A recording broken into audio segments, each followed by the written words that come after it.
مسلم بن عبداللہ الزبابی کہتا ہے کہ ہم شمر کے ہمراہ تیز رفتار گھوڑوں کے ساتھ کوفے سے روانہ ہوئے۔ مختار کے غلام زربی نے ہمیں آ لیا اور شمر پر حملہ آور ہوا۔ شمر اس کے حملے کو روکتا رہا۔ آخرکار شمر نے ایک ایسا وار کیا کہ اس کی کمر توڑ دی۔ جب مختار سقفی کو معلوم ہوا تو اس نے کہا کہ اگر یہ مجھ سے مشورہ کرتا تو میں اس کو اس طرح شمر پر حملہ کرنے کا حکم نہ دیتا۔ شمر وہاں سے چل کر کوفہ اور بصرہ کے تقریباً درمیان دریا کے کنارے واقع ایک گمنام گاؤں میں جا پہنچا اور ایک دیہاتی مزدور کو بلا کر اس کو مار پیٹ کر مجبور کر دیا کہ میرا یہ خط مصعب بن زبیر تک پہنچاؤ۔ اس خط میں یہ پتہ لکھا تھا کہ شمر کی طرف سے امیر مصعب بن زبیر کے نام۔ وہ مزدور اس خط کو لے کر روانہ ہوا۔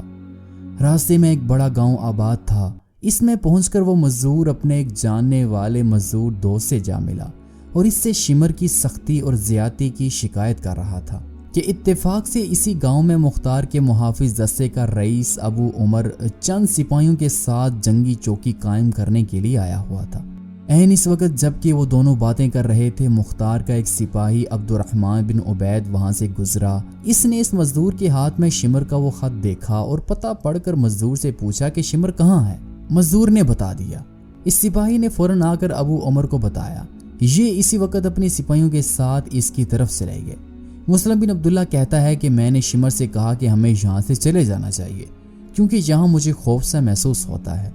شمر نے کہا کہ میں 3 دن سے پہلے یہاں سے نہیں جاؤں گا۔ میں یہ سمجھتا ہوں کہ تمہیں یہ خوف مختار کذاب کی وجہ سے محسوس ہو رہا ہے اور تم خوف زدہ ہو گئے ہو۔ چنانچہ رات کو میں گھوڑوں کی ٹاپوں کی آواز سن کر جاگ پڑا اور اپنی آنکھیں مل رہا تھا کہ اتنے میں انہوں نے آ کر تکبیر کہی اور ہماری جھونپڑیوں کو گھیرے میں لے لیا۔ میں اپنے گھوڑے کو چھوڑ کر پیدل ہی بھاگ نکلا اور وہ سب شمر پر ٹوٹ پڑے اور وہ کپڑے اور زرہ وغیرہ بھی نہ پہن سکا۔ ایک پرانی سی چادر اوڑے ہوئے صرف نیزہ ہاتھ میں لے کر ان کا مقابلہ کرنے لگا۔ تھوڑی ہی دیر کے بعد میں نے تکبیر کی آواز کے ساتھ سنا کہ اللہ نے خبیث کو واصل جہنم کیا۔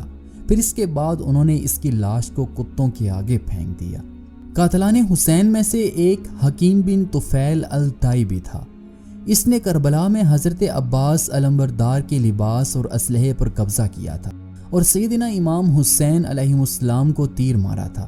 مختار نے عبداللہ بن کامل کو اس کی گرفتاری کے لیے بھیجا، جس نے جا کر حکیم بن طفیل الطائی کو گرفتار کر لیا۔ حکیم کے گھر والے عدی بن حاتم کے پاس جا کر فریادی بنے کہ اس کو چھڑا لائیں۔ مختار عدی کا بڑا احترام کیا کرتا تھا۔ عدی مختار کے پاس سفارش کے لیے چلے گئے۔ سپاہیوں کو راستے میں معلوم ہوا تو انہوں نے عبداللہ بن کامل سے کہا کہ مختار عدی کی سفارش قبول کر لیں گے اور یہ خبیث بچ جائے گا، حالانکہ آپ اس کے جرم سے بخوبی واقف ہیں۔ بہتر یہ ہے کہ ہم اس کو مختار کے پاس نہ لے جائیں اور اسے یہیں قتل کر دیں۔ ابن کامل نے اجازت دے دی۔ چنانچہ اس کو ایک مکان میں لے جایا گیا اور کہا کہ تم نے ابن علی کا لباس اتارا تھا، ہم تیرا لباس اتارتے ہیں۔ چنانچہ انہوں نے اس کے سب سے پہلے کپڑے اتارے، پھر کہا کہ تو نے امام حسین علیہ السلام کو تیر مارا تھا، اب ہم تجھے تیروں کا نشانہ بناتے ہیں۔ یہ کہہ کر اس کو تیروں سے جہنم واصل کر دیا گیا۔ ادھر عدی مختار کے پاس پہنچے تو مختار نے ان کا بڑا ادب و احترام کیا اور آنے کی وجہ پوچھی۔ عدی نے اپنے آنے کی وجہ بتائی۔ مختار نے کہا کہ ابو ظریف، تم حسین علیہ السلام کے قاتلوں کی سفارش کرتے ہو؟ عدی نے کہا کہ اس پر جھوٹا الزام ہے۔ مختار نے کہا کہ اگر وہ واقعی سچا ہے تو ہم اسے چھوڑ دیں گے۔ ابھی یہ گفتگو جاری ہی تھی کہ ابن کامل نے آ کر حکیم کی قتل کی اطلاع دی۔ مختار نے کہا کہ تم نے اس کو میرے پاس لائے بغیر اتنی جلدی کیوں قتل کر دیا؟ دیکھو، یہ عدی اس کی سفارش لے کر آئے تھے۔ ابن کامل نے جواب دیا کہ آپ کے سپاہیوں نے نہ مانا اور مجھے مجبوراً اسے قتل کرنا پڑا۔ عدی نے ابن کامل کو برا بھلا کہا۔ ابن کامل بھی جواب دینے لگے، مگر مختار نے اس کو خاموش رہنے کی ہدایت کی۔